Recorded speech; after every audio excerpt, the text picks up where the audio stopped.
90% এসির লিক এই চেম্বারেই হয়, দেখতে পাচ্ছেন এই ইউগুলোতে হয়।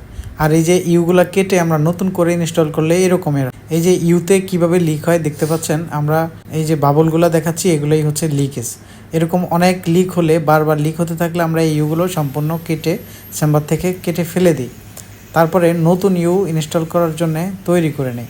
প্রত্যেকটা ইউ এত সুন্দরভাবে কাটতে হয় এবং এই যে দেখছেন নতুন ইউগুলো আমরা নিয়েছি এগুলোই লাগাবো।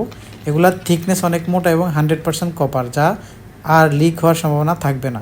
এবং এগুলা খুব সুন্দরভাবে ইনস্টল করতে হয় এবং এসির চেম্বার কাটার পরে ভিতরের ময়লাগুলা খুব সাবধানতার সাথে বের করে আনতে হয়।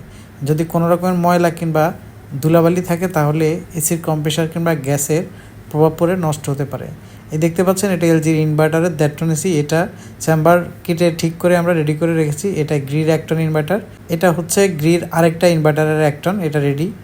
এটা হচ্ছে হায়ারের দ্যাটটন ইনভার্টার এসি এবং এখানে আরেকটা দেখতে পাচ্ছেন এলজির 1 টনের ইনভার্টার এসি, তার পাশে আরেকটা 2 টনের ইনভার্টার এসির চেম্বার রয়েছে এলজির।